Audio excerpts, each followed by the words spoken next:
La historia de Sansón, uno de los jueces más enigmáticos y poderosos de Israel, es una narrativa fascinante de fuerza, traición y redención. Descrita en el libro de los jueces, en los capítulos 13 al 16, revela los hechos extraordinarios y las debilidades humanas de un hombre elegido por Dios para liberar a Israel de los filisteos. Desde su nacimiento milagroso hasta su muerte trágica, la vida de Sansón está marcada por contrastes y giros dramáticos. Este vídeo explora las etapas cruciales de su vida, destacando cómo sus elecciones, sus relaciones y su fe en Dios moldearon su destino. A través de las luchas y triunfos de Sansón, podemos comprender lecciones profundas sobre la fe, la fuerza humana y la soberanía divina. Para contar el surgimiento de Sansón, Israel vivía bajo la dominación y opresión de los filisteos. Sansón nació como nazareo, siendo designado por Dios para una misión especial en Israel, dotado de una fuerza sobrehumana para ello. La narrativa de su vida se encuentra en el libro de los jueces, que relata cómo los israelitas desagradaron al Señor, resultando en su sumisión a los filisteos por 40 años. Jueces 13, versículo 1. En ese período, el texto introduce a Manoa, cuya esposa era incapaz de tener hijos. Jueces 13, versículo 2. Un ángel del Señor anunció a la mujer que concebiría un hijo, que se convertiría en el libertador de Israel.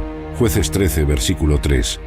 El ángel también apareció a la mujer, reafirmando que, a pesar de su esterilidad, daría a luz un hijo. Este tipo de promesa divina no era inédito en la Biblia, ocurriendo en otras situaciones como en los nacimientos de Isaac y Juan el Bautista. El hijo prometido a Manoa y su esposa sería un salvador para Israel, liberándolos de los filisteos. Este papel venía acompañado de una condición única, el cumplimiento del voto nazareo, conforme descrito en Números capítulo 6, versículo 1 al 5, que incluía abstención de vino, bebidas fermentadas y cortar el cabello. El ángel aconsejó a la mujer no consumir bebidas alcohólicas ni alimentos impuros durante el embarazo, y el hijo debía ser consagrado a Dios desde el vientre. Tras recibir este mensaje, la mujer contó a su esposo, Manoa, quien pidió a Dios que enviara nuevamente al mensajero divino para instruirlos sobre cómo criar al niño. Jueces 13, versículo 8 al 13. El ángel reapareció, y Manoa, inicialmente confundiéndolo con un hombre común, ofreció preparar una comida, pero el ángel rehusó, sugiriendo un holocausto a Dios. Al ofrecer el sacrificio, el ángel realizó un milagro, subiendo al cielo en la llama del altar, revelando su verdadera naturaleza divina. En el lugar, Manoa y su esposa cayeron desfallecidos, postrados en el suelo.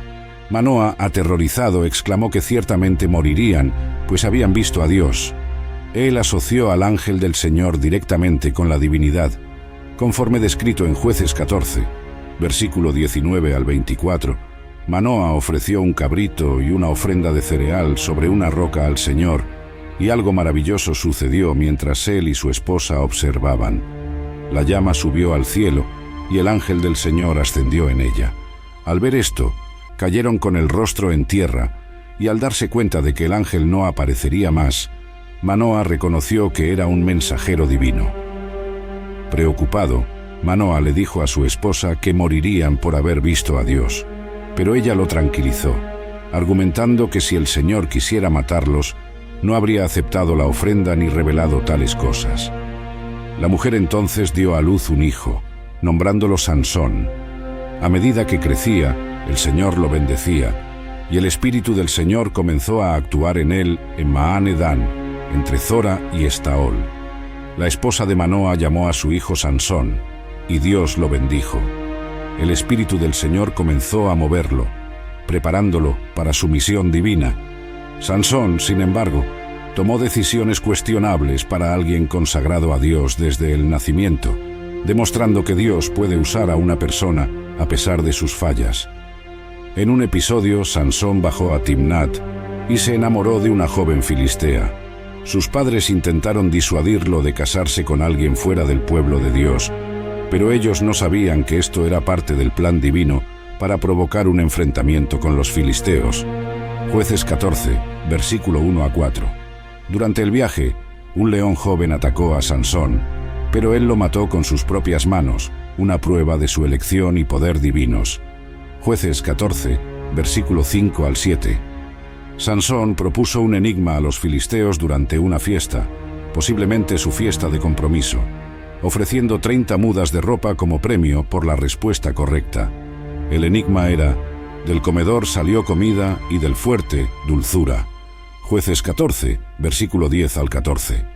Cuando los filisteos amenazaron a la novia de Sansón para obtener la respuesta, ella, aterrorizada, persuadió a Sansón para revelarla. Sabiendo cómo descubrieron la respuesta, Sansón, bajo la influencia del Espíritu del Señor, mató a 30 filisteos en otra ciudad para cumplir su promesa.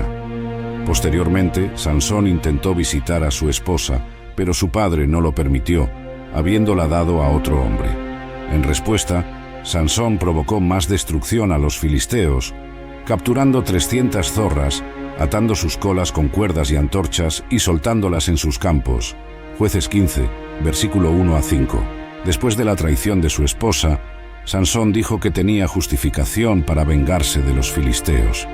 Capturó 300 zorras, las ató en parejas por las colas, colocó antorchas entre ellas y las soltó en los campos de trigo de los filisteos, incendiando todo. Los filisteos, en represalia, mataron a la esposa y al padre de Sansón. Sansón juró venganza y los atacó brutalmente, matando a muchos. Después, se refugió en una cueva en la roca de Etam.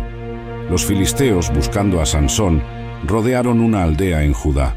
Para apaciguarlos, 3000 hombres de Judá fueron a capturar a Sansón, prometiendo no matarlo, sino solo entregarlo a los filisteos. Atado y entregado, el Espíritu del Señor descendió sobre Sansón, quien ganó fuerza y mató a 1000 hombres con la quijada de un asno. Después de ese acto, Sansón, con sed, clamó al Señor, quien milagrosamente le proporcionó agua, restaurando sus fuerzas. Él lideró a Israel durante 20 años, durante el dominio de los filisteos. La pasaje destaca la diferencia entre cómo el Espíritu de Dios actuaba en el Antiguo Testamento, descendiendo sobre las personas en momentos específicos, y en el Nuevo Testamento, habitando continuamente en los creyentes. La historia de Sansón es un recordatorio de la presencia constante del Espíritu Santo en la vida de los creyentes, según se describe en Efesios 1, versículo 13 a 14, y Romanos 8, versículo 9, y la importancia de vivir bajo esa influencia, como en Gálatas 5, versículo 16, y Efesios 5, versículo 18. La narrativa de Sansón continúa con él visitando Gaza y acostándose con una prostituta, reflejando la idolatría de Israel en esa época, como se menciona en Jueces 2, versículo 17. Los filisteos intentaron capturarlo en Gaza, pero Sansón arrancó y cargó las puertas de la ciudad hasta la cima de una montaña, demostrando nuevamente su fuerza sobrenatural, a pesar de estar actuando fuera de la voluntad de Dios. Luego, Dalila entró en su vida, y él se enamoró de ella. Jueces 16, versículo 1 al 4, marcando el inicio de una nueva fase en su historia y eventual caída. Un día Sansón fue a Gaza y entró con una prostituta, pasando la noche con ella. El pueblo de Gaza, sabiendo de la presencia de Sansón, rodeó el lugar y se mantuvo en vigilia durante toda la noche en la puerta de la ciudad, planeando matarlo al amanecer. Sin embargo, Sansón se despertó a medianoche. Arrancó las puertas de la puerta de la ciudad con sus postes y la barra, las levantó en sus hombros y las llevó hasta la cima de una colina que está frente a Hebrón. Algún tiempo después, Sansón se enamoró de una mujer en el valle de Sorek llamada Dalila. No está explícitamente claro si Dalila era filistea, pero su lealtad estaba con ellos, especialmente considerando la promesa de pago que recibiría. Los líderes filisteos pidieron que Dalila descubriera el secreto de la gran fuerza de Sansón para poder dominarlo, atarlo y dejarlo indefenso. Prometieron a ella una gran suma en plata. Jueces 16, versículo 5. Dalila intentó 3 veces descubrir el secreto de Sansón, mientras los filisteos esperaban para emboscarlo. En cada ocasión, Sansón contaba una historia falsa sobre el origen de su fuerza. Dalila persistentemente intentó desgastarlo. Empleó tácticas similares a las usadas por la exnovia de Sansón, cuando ésta lo traicionó a los filisteos. Dalila cuestionó cómo Sansón podía decir que la amaba si no confiaba en ella. Jueces 16, versículos 6 al 14. En los intentos de Dalila, Sansón inicialmente dijo que si era atado con 7 cuerdas de arco nuevas que no estuvieran secas, se volvería débil. Los líderes filisteos proporcionaron tales cuerdas a Dalila, quien lo ató con ellas. Con hombres escondidos en la habitación, ella alertó a Sansón de que los filisteos estaban sobre él, pero él fácilmente rompió las cuerdas, manteniendo su secreto de fuerza aún no revelado.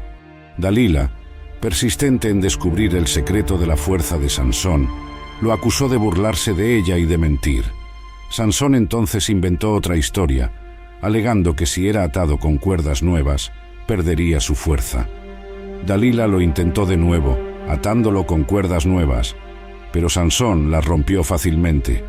Ella insistió para que revelara el verdadero secreto de su fuerza. Sansón, entonces, le dijo que si las 7 trenzas de su cabello eran tejidas en un telar y apretadas con un pasador, se volvería débil. Dalila hizo exactamente eso mientras él dormía, pero Sansón, al despertar, retiró fácilmente el telar y la tela. Dalila lo presionó aún más, alegando que no la amaba verdaderamente, pues no confiaba en ella. Finalmente Sansón reveló la verdad.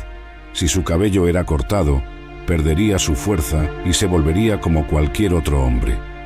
Esta confesión vino después de que Dalila insistiera incansablemente, hasta que Sansón, exhausto, cedió. Jueces 16, versículo 15 a 17. Dalila, aprovechando que dormía en su regazo, cortó el cabello de Sansón. Los líderes filisteos, escondidos, trajeron la plata prometida a ella. Cuando Sansón despertó, creyó que podría liberarse como antes, pero no sabía que el Señor lo había abandonado. Pagó caro por poner su relación con Dalila por encima de su devoción a Dios. Los filisteos capturaron a Sansón, lo cegaron, lo encadenaron y lo pusieron a trabajar en la prisión.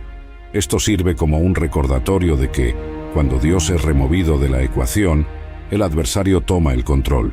Sansón había ignorado su voto nazareo y su devoción a Dios, resultando en su caída y cautiverio.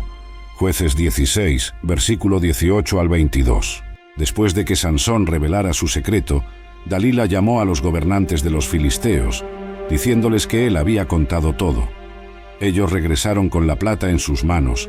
Dalila hizo que Sansón se durmiera en su regazo y llamó a alguien para que afeitara las 7 trenzas de su cabello, lo que hizo que perdiera su fuerza. Cuando ella alertó a Sansón de que los filisteos estaban sobre él, él despertó, pero no sabía que el Señor lo había dejado. Los filisteos entonces lo capturaron, le sacaron los ojos y lo llevaron a Gaza, donde fue encadenado y forzado a moler grano en la prisión. Mientras tanto, el cabello de Sansón comenzó a crecer de nuevo. Este crecimiento del cabello sugiere que Dios todavía tenía planes para Sansón y que su arrepentimiento interior se estaba manifestando. En su humillación y sufrimiento, Sansón comenzó a volver a Dios. Los líderes filisteos organizaron una gran celebración para sacrificar a su dios Dagón, agradeciendo por haber capturado a Sansón. Durante la fiesta, Sansón fue llamado para entretener a los filisteos en el templo. Colocado entre las columnas del templo, Sansón pidió a Dios fuerza para vengarse de los filisteos por sus ojos. Empujó las columnas con toda su fuerza, haciendo que el templo se derrumbara y matando más filisteos ese día de lo que había matado en toda su vida. Jueces 16, versículo 23 al 28. A pesar de sus fallas, Sansón es mencionado en el capítulo 11 de Hebreos, junto a otros héroes de la fe, como un ejemplo de alguien que, a pesar de ser imperfecto, creía que Dios podía usarlo. Su historia es un recordatorio de que debemos confiar y someternos a la voluntad de Dios, ofreciéndole todo lo que tenemos.